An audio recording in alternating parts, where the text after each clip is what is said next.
It is. I think we're going to have a lot of fun because we're standing out in front of the church motorcycle.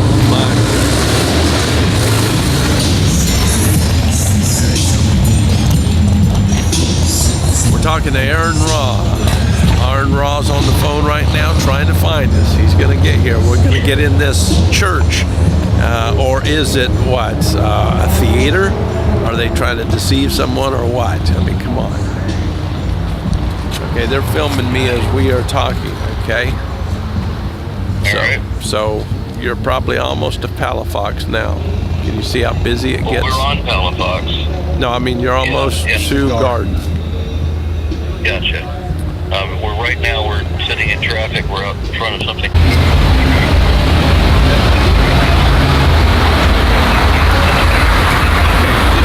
Okay, try to find a parking place soon. They're getting real sneaky these days. They're actually taking theaters and turning them into churches. Yes, trying to get people saved in a theater. Wow, what is this world coming to? So let's turn it over to Aron Ra. I mean, what do you think about this? I mean, you were in shock when you saw it. I was like, this is a church? But I have the same problem with all churches. Honestly, I do. I mean, you have somebody that's directing a congregation who is, you understand my perspective, it is dishonest to assert as fact that which is not evidently true. And that's what all religions do, right? And I just got to notice that there's a church group meeting to teach creationism in some church like a mile from my house tomorrow when I'm going to be in your studio. So I'm frustrated that I can't be there. And somebody posted, will this be appropriate for children 6 to 8? And I responded to her saying, no, they're going to be misled and deceived by professional con men who are going to fill their head full of junk pseudoscience, record it for me, and I'll prove my point. But of course, they're not going to record it because they want their kids to believe horse shit. They don't want to understand how the world really works because there's something bad about that. We're the bad guys if we show what is true. And they need to be allowed to have their own fantasy. And it is literally a fantasy. I have talked to ministers who've admitted that they believe what they do simply because they want to, and they admit that it's delusional. So where's the point? Where's the justification? I would challenge people to look up the definition of the word fraud and compare fraud to religion. Because doesn't religion meet the definition of fraud? I mean, this is misleading people to extort their money from them, right? I mean, that's exactly what this is.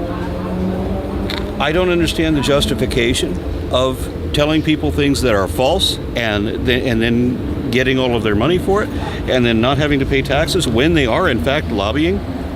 Okay, so they're going to remove the Johnson Amendment, I think it was, so that you can allow churches to lobby for... They've already been doing that. They've been doing that for decades, right? These people vote exactly how their minister tells them to vote, as if the minister knows a damn thing, right? It's like George Carlin said, I have just as much authority as the Pope, but not as many people who realize that. That's a good point. But here's my point. Over there, it's a beautiful church. Everybody knows what they're getting when they walk in that sanctuary. You know what I'm talking about? When they walk in a place like this, it's like, oh, I came here and now you're selling Jesus. And so Jesus trinkets, Jesus junk, whatever you want to call it. I mean, it's all about marketing. And I'm saying that these guys are very, very good at marketing. Yeah. And so I would call it a con game because no one needs to get saved. No one needs to get delivered in that sense.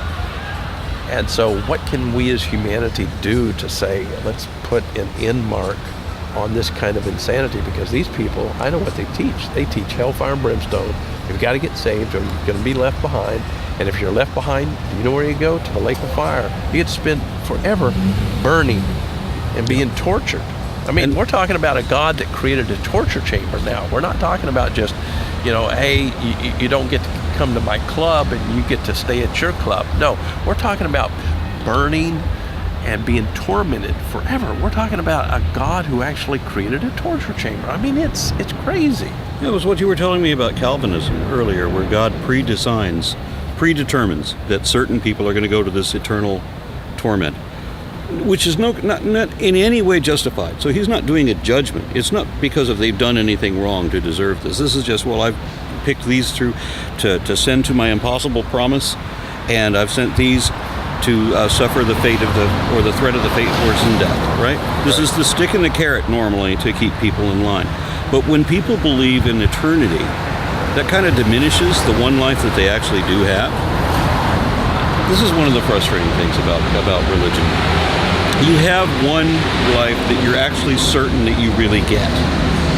And religion teaches you to devalue that. I mean, look at all the different religions that have tried to go where you're supposed to abstain from everything pleasurable. You're supposed to wear plain colors.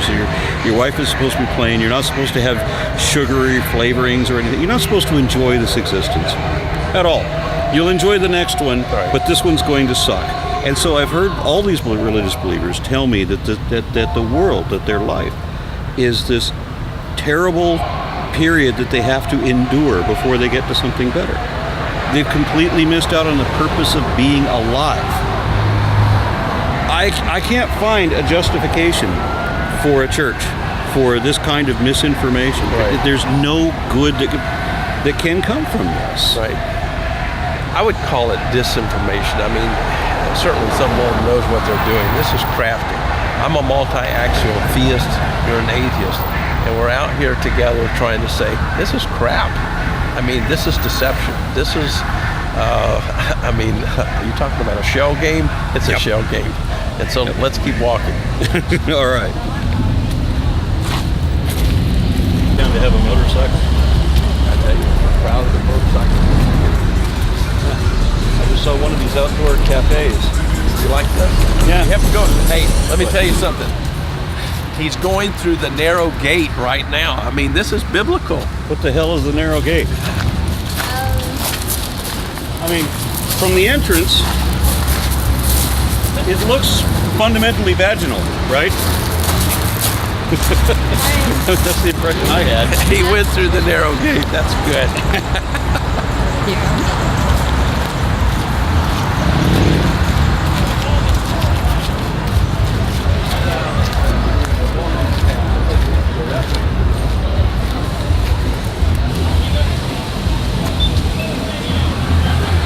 Some of this right here.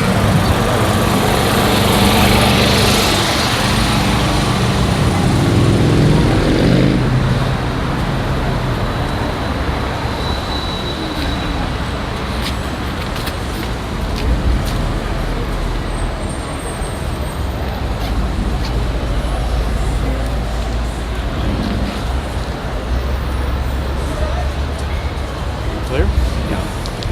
This B-roll forward footage is going to be really okay. We do have some cool places here. You know, this is the Final Theater.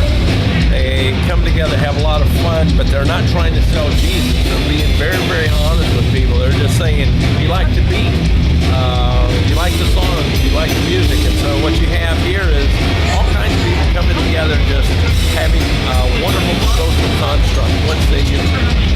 I'm all for it. I mean, it's good to see, like I said, young people traipsing about in the street, everybody out having a good time. That's a good scene.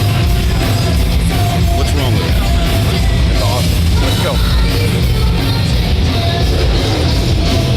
I actually just use that salt as like practice.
good. Have fun.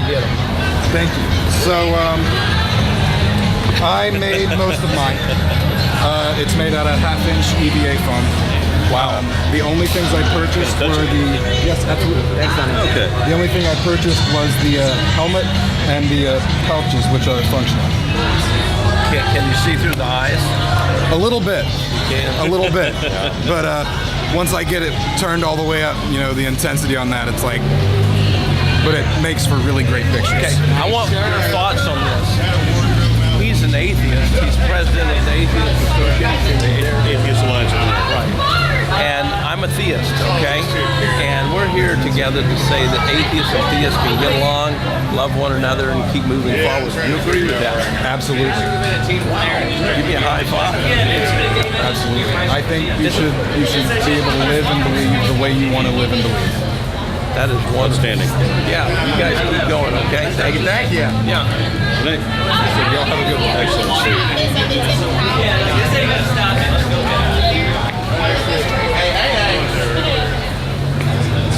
So it was very loud. Yeah, it was her and him.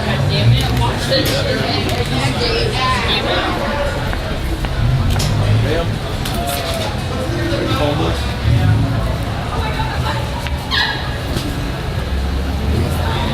Ma'am? How long have you been homeless? I want you to meet someone. This is Aron Ra. He's an atheist. I'm a theist, and we're just here to say we care. We really, really care for humanity, and we want to see you prosper. How long have you been homeless? A lot. 7 years. Yeah. Oh my God. Yeah. And so, thank you for talking with us, and know that we love you, okay? So I appreciate that. Thank y'all so much. Okay, when you get up in the morning, tell yourself that you're a good person, okay? I do this every day. Okay. God. Well, hey, you have fun tonight, okay? Thank you. Okay. Thank you. Thank you.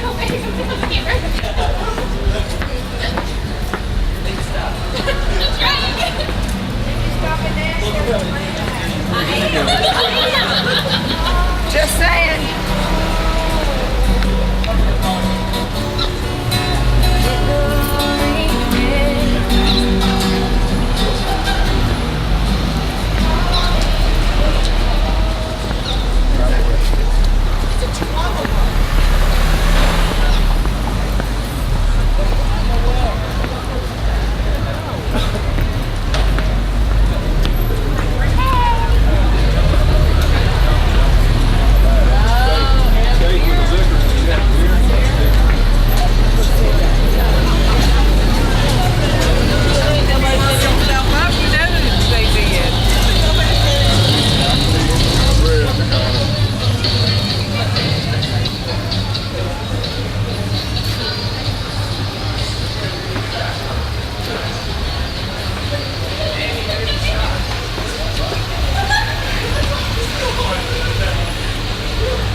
What do you mean? On the guitar.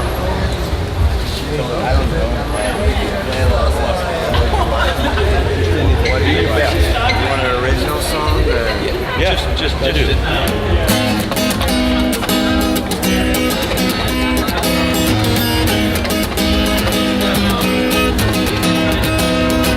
Maybe someday, only skin my neck to sing. Maybe someday, only skin maybe someday, understand alcohol's my friend. Maybe someday, you'll understand heroin again. Maybe someday I can be like you.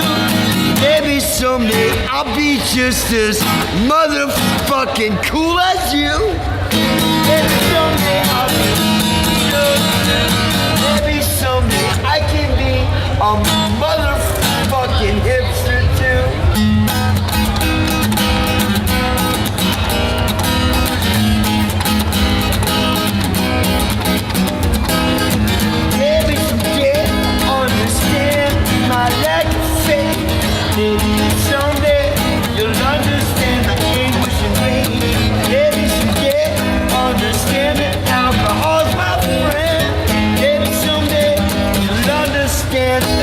passion again. Maybe someday I can be like you. Maybe someday soon someone will love me just as much as you. Maybe someday I'll be beautiful too. Maybe someday I can have a little bit of money too. Did you write that? Sitting right here, I wrote it pissed off at all these people. You sat here? Honestly, I was drunk as fuck. Yeah, you were. Angry drunk, but whatever. There's a lot of backstory to that. Yeah. I probably don't have to tell you. This is Aron Ra. He's an atheist, and I'm a multi-axial theist. What do you think about theists and atheists getting along? I think it's awesome. Is it awesome? Totally. Yeah. There's something bigger and better than us, and we don't know what the fuck it is. There we go. I mean, that's the bottom line. And these people down here are like, Christ. I'm like, okay. But I know I know it in my heart. I've felt love before. That's brilliant and beautiful and fucking super strong. But I've seen a lot of the world. I'm not young, man. I'm old. I've been around a little bit. Yeah. You've got a good song. Thank you. I wrote it sitting right here, pissed off at people. You picked a good spot. The acoustics work for you. Yeah. Are you homeless? Sorry? Are you homeless? No, I have a day job. I have a great friend that owns a landscaping company. And it's me and him. We got like 50 properties. Yeah. Half commercial, half residential. I got a great place. I live downtown Pensacola. I happen to be the groundskeeper there. Right. They own a bed and breakfast with like 4 apartments, and then I keep the lawn cut, make it look nice. And that's my Saturday work. And I lived in New Orleans 10 years, so I know you can do this and make money. But Hey, thanks. thank you, sir. That was good. Pleasure to meet you. Yeah, I'm glad you like that. Thank you. You guys have fun.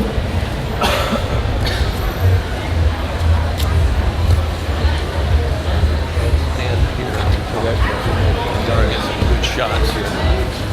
So that first person, Okay, go ahead. that first person told you that she prays every day, right? Pulls out her cross to show it.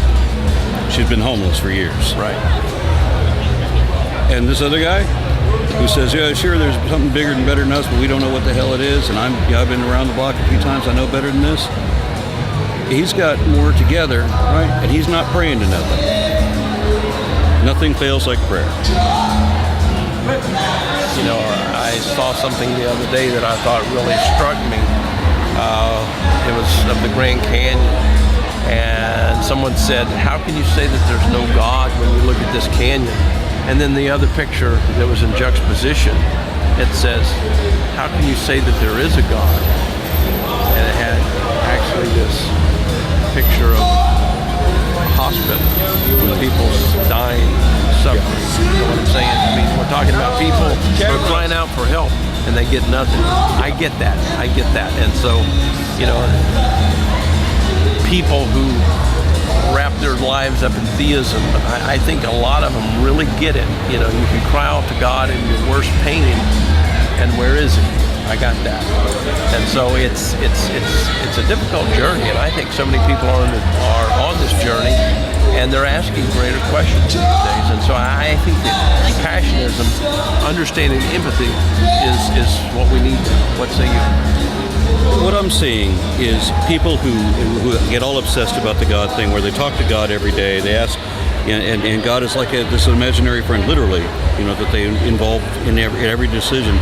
They are well-to-do. They call themselves blessed, right? You know, if they win the football game, it's because God did it. You know, it's every little thing. Well, you know, God's looking out for me, and nobody's paying attention to the 50,000 African kids that died last month from starvation, right? Most of whom are also Christian, right? Or where is God then? How come He's helping you find your keys and win your football game and helping you get the good job? And how does that even work? How does God secure that you get the good job? Does He take over the employer's mind? There's a free will issue here. I mean, what exactly are the strings that God has to pull to make things work for you? And why the hell is He not pulling it for all of those other people who believe in Him and are dying of starvation? So you're saying that God doesn't have a favorite football team? No, and He's on both sides of every war. You know. Okay, now what we've been doing tonight is simply exploring a bit. We left this theater, and now it's the place where you get saved, okay? We looked across the street and we saw, I don't know how much money it cost, but it was a beautiful, beautiful church. I mean, we're talking about lots and lots of money. And now we're walking away from those two churches down there, and we're seeing people on, on the streets. Some of them are begging, some of them are not. Some of them are praying and they're destitute. They don't have a place to live. It's all over the place. We're walking in the midst of people having fun and people in misery. What is the answer here? Well, the people in the beginning with the church, when wanting to get saved, they're offering the stick and the carrot, and ultimately it is to get your money.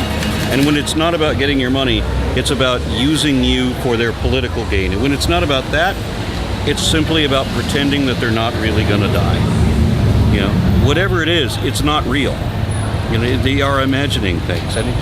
And even if there was a God, I would still be confident in saying this because they're asserting as fact things that they don't know to be true. Right? If I were to tell you that there's a man hiding in your closet with a gun, and I'm saying that just because I want to, just because I have a feeling about that, right? Maybe I read tarot cards and it tells me that, right? It wouldn't matter if there really was a man hiding in your closet with a gun, because I just asserted it as if it were true, and there's nothing to back it up. That still qualifies as a lie. Even if it turned out to be true, it would still qualify as a lie. And this is the problem I have with religious teaching. It's not teaching anything. I get that. It's troubling to see the world in such chaos, and we're reaching out in a sense to something that we have nothing available to, that is in evidence. Wow. Look at also the judgments that these people are making. That you can only be saved if you believe, right? So if you buy into it, meaning literally buy into it, give us over your tithe and everything, and bolster this delusion that we want to share, then you'll be saved. But if you don't believe, it's your fault. It's God cloaked your mind. It's because you're a goat instead of a sheep, right? It can't be that you're just too logical to fall for pseudoscience or irrational claims with insufficient evidence, right? No, that can't be it. It's because you're a bad person, right? So you're saying that at the age of 4, that's when I got saved, okay? At the age of 4, I got saved. Are you saying that I wasn't wretched, wicked, and a sinner at the age of 4? No, I don't think you were. And I'm sure you've heard religious believers tell you that the only reason that they're not out killing and raping and destroying everything at whim is because they have this fear of God. So what about all these people who never had a fear of God, right? Why wasn't Isaac Asimov or Carl Sagan, running around in these drunken shoot-'em-up orgies? And why was that not happening? Because people who don't believe that don't act like that, It's because this is just part of a false narrative. They're using it to reinforce their own position, but it's not valid. It's incorrect information, like the rest of everything that they teach. It's good stuff. Good stuff. Where's your wife at? Right there. It's time for you to be on camera. Stand right over here next to your husband. I'm going to ask you a couple of questions. Come on over side of you there. She's hiding behind me. You see this? Okay, hey, let's back up so Jack can have some room. Yeah, so There we go. Okay. well, just make sure you hit them with some good light. Okay, I want to make sure we get Sanger in this, okay? Yeah. Can you kind of get in a little bit closer? I can pull back all the way. All right. I'm afraid if I step back You too guys much, talk I'm to going to me. get the audio. Don't talk You to the come camera. forward. Okay. Yeah, there we go. Yeah. Can you Okay. come around, Jack, a little bit? Give me some frontal light. All right, Okay, that's great. Okay, you ready? Yeah. Okay, my wife and I went out to eat with you guys this afternoon. We had a wonderful time. You guys are truly in love. I mean, what is all of that about? I mean, most people don't think that atheists can be in love. Do you want to field this one? It's like when Oprah said that how do you enjoy life? Atheists enjoy life too. And having a partner to enjoy life with, enhances the experience of sharing it, something pleasurable like a meal together, or a drink, a good beer. Yeah, I figured out when I was invited to come speak in some foreign countries. I mean, I went to Australia, New Zealand. I knew that she'd always wanted to go to New Zealand, and I'm having to send her pictures back, and it felt bad that I'm experiencing the place she wanted to visit, and I'm experiencing it without her. So, a couple years later, we went together, and so every time I go to a foreign country, I bring her with me. Except when we went to the United Arab Emirates, she said, "No thanks." I get that. Okay. Is there something that you want to say about politics? Why do you want to be a senator? Because I think one of the few things that my Republican friends agree on is that the establishment of both parties needs to be changed, right? That we need a grassroots complete changeover, and I don't like the way any Republicans are currently doing their business. Certainly not in my neck of the woods. There's a great deal of graft. There's not any support for education or science or quality of life. It's all about paranoia. It's all about prejudice. There are people in the government where I am that honestly their biggest deal isn't improving lifestyle for anybody, but it's all about preventing trans people from being able to pee in a public restroom. That's it. That's your greatest concern. That and building a wall that is fiscally impossible, and wouldn't solve the problem. And if they did the exact opposite, that would solve the problem. If they were to legalize marijuana and create a better immigration system, these two things together would completely neutralize that whole problem. We would solve that issue. We just have to do the very opposite of everything that's being done now. And so somebody has to get in there and pull for that. And I'm impressed that there are precious few people that have enough credibility that they're not just going to receive, the Betsy DeVos donation to vote her in. Or it's like Rick Perry, our governor for the longest time, admitted on stage during a presidential debate that he can be bribed, but that he's expensive because he didn't have the morality to know that you're not supposed to be bribed, that you're certainly not supposed to admit to being bribed. But it had already been exposed because the Daily Show was showing all these organizations that donated over $100,000 to Perry's campaign and how each of them received legislation benefiting their company within 30 days. This is corruption. This is dishonest. Somebody needs to be in office who understands what honesty and dishonesty are. That's good. Good. Now, my question is, why do you want him to become senator? I'd like, there's several reasons, but just for time's sake, I'd like for him to help raise the profile of atheists, that we're not immoral people. We're not that different from everybody else. And I think that in Texas, more secular Texas senators and legislators would be a great help to the state. Every level of government in Texas right now, I mean, basically everybody in government in Texas right now is right-wing, Republican, Dominionist, conservative Christian, right? So they're pushing science denial, not just of evolution, but of climate change, and also our history books teach that Moses was a real person, right? And they have every kind of bigotry, religiously, politically motivated bigotry written into our history books, our social studies books, and then sex education as well. All of this has got to stop. This is completely unreasonable. It's based entirely on falsehoods. I had to argue with the Board of Education that there was no such thing as a Hamitic race, because they wanted a textbook that actually said that Africa was colonized by the sons of Ham. We're talking about history here. We need to pull our head out and face reality before reality turns us over. Right. Sounds great. Let's go eat some pizza. Thank you much.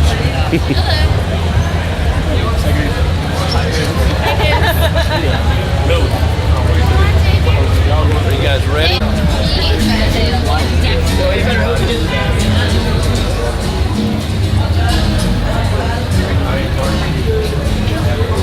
I'm so sorry.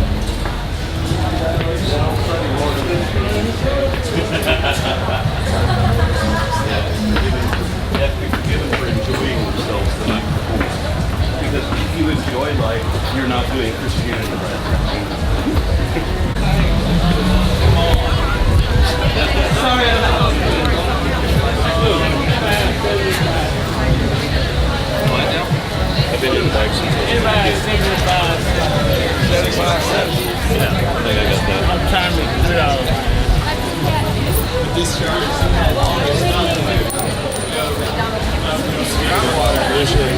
Thank you so much. Right here, you can have that one. Right, you're gonna Have a good day.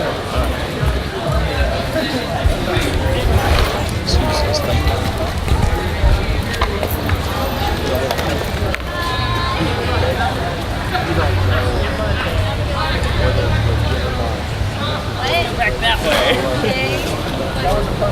Where you going? One more street.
It appears to be the leaving date. We're narrowing it down.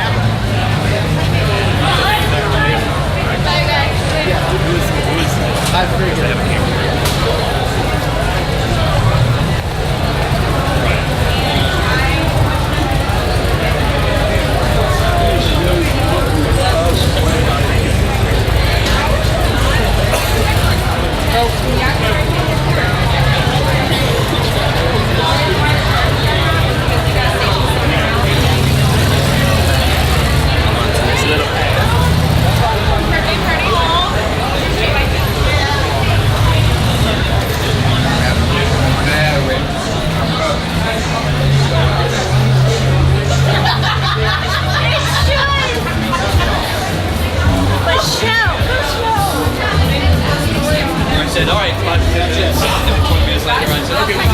One of their buddies.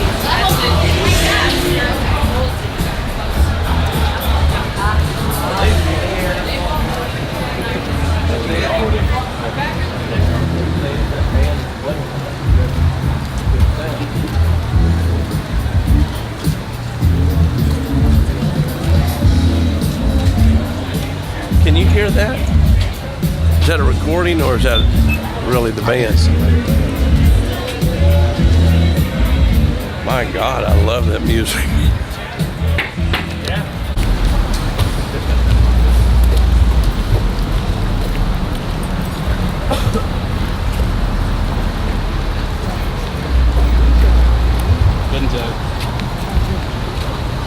Who is he? What was that in his line?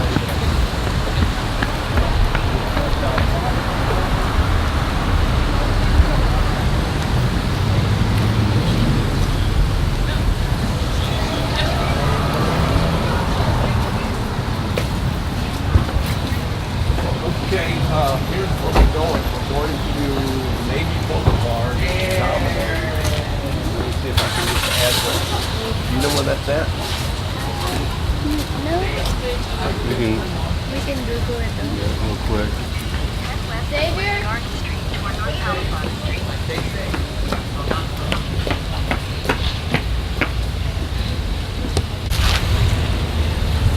North Navy Boulevard, this one? Right. Okay. Right. We will see you there momentarily. Okay, we will be there. Thank you guys. No problem. You guys did a great job. All right. Good night, Pensacola.